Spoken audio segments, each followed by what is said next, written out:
I earned my bachelor's degree in physical therapy without a single academic award. I'm no genius. Licensure exams in the Philippines are a competition, not just between examinees, but also between schools and review centers. I placed second in the National Physical Therapy Examination in the Philippines in 2014. The PRC gave me and my fellow Topnotcher special recognition in our oath-taking ceremony in Manila. Then I received a transferable scholarship and a 50,000 pesos cash prize from my university. And I've heard that some schools even give brand new cars to their top-notchers. So you've probably heard of so much advice like investing in a good review center or test-taking strategies, tips, flashcards, songs, and memory tricks on how to pass and top the board exam. Those are all great ideas, and I encourage you to use those techniques that work best for you. If there is anything that I would prioritize in my board exam preparations,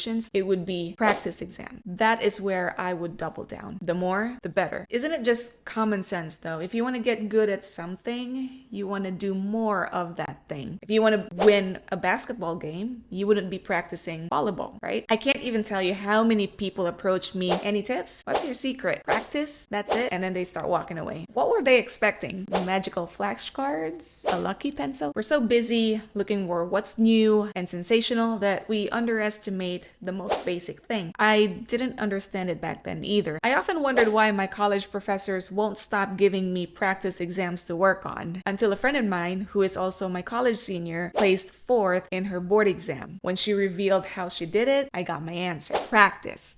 That is the answer. It worked for her and so many others. It's the habit that you want to develop. And you say, that's boring. And yeah, you're right, because here's the real secret. You got to be able to handle the boredom. And that's where I got pretty good at. When practicing becomes a routine, our interest fades. So how do you handle the boredom of doing the same thing over and over and over again? You find your why. Why are you pursuing this profession? And why do you want to top the board exam? I found my why while I was in college. And it's not even about why I want to become a physical therapist. During one of my doctor's visits, I was coming from a room where the nurse was assessing me. And at the door, I overheard my parents and my doctor talk about my schooling. I was diagnosed with a metastatic thyroid cancer on my third year of PT school. I went through surgery and radiation, and I'm okay now. But the doctor said that my grades may go down after all that I went through. She advised that if I did flunk in any of my classes,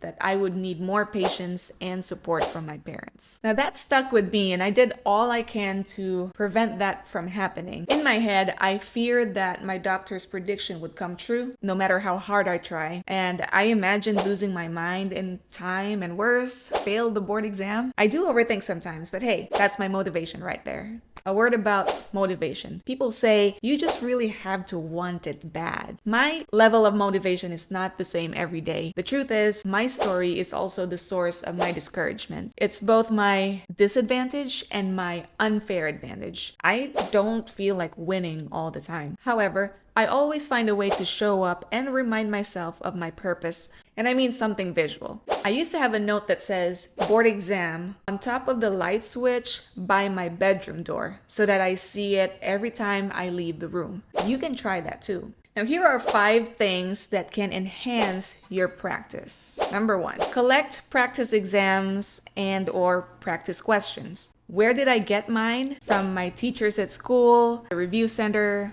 my classmates, college seniors, and the internet. I required myself to do a minimum of 50 questions every day after review classes. Most of the time I do more than that. As the exam day got closer, I increased my minimum to 100 questions per day. Our PT exam consists of 3 sets. Each set has 200 questions with an allocated time of 4 hours. When I have a free day, say a day without a class or whatever, I would do 200 questions and set a timer for myself. Number 2, you need to make sure you're improving at least 1% each time by reviewing your answers after each practice exams. You can do this in a class, in a group, or by yourself. And it's uncomfortable when your errors are put in the spotlight, but in this case, it's good for you. Some people can be overly confident that they leave the room once it's time to check the test papers. Never skip reviewing your practice exams. Seeing your right answers reinforces what you already learned. Don't miss the chance to analyze where you went wrong,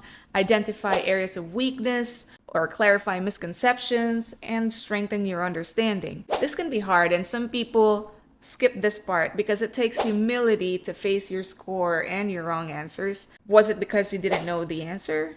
Or you just didn't read the question properly? Your time management?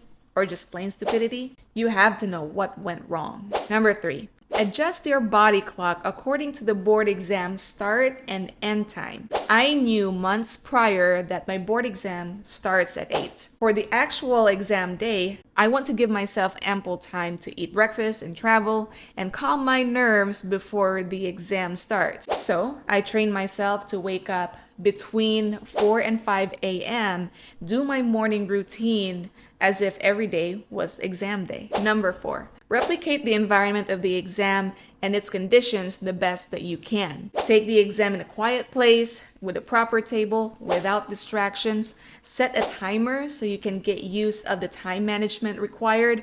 Are you allowed to only use a number 2 pencil? Use that kind of pencil. Is your exam computer-based?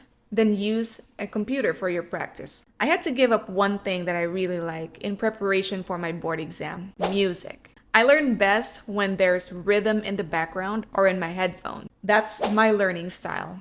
But it's not allowed in the actual board exam.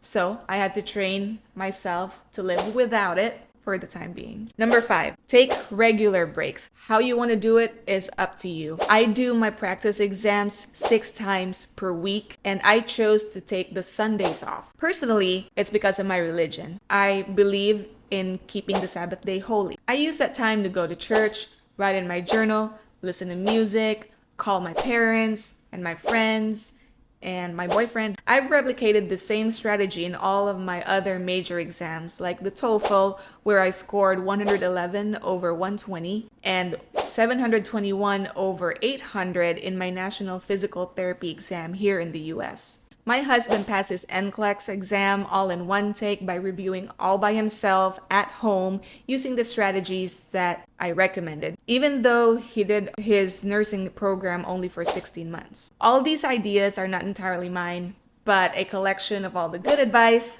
that I received from my mentors, my professors, and fellow top-notchers. I kept the good advice and eliminated the unnecessary ones. It all comes down to this one thing, and I'm gonna add my voice to that: practice exams. Do more of what already works.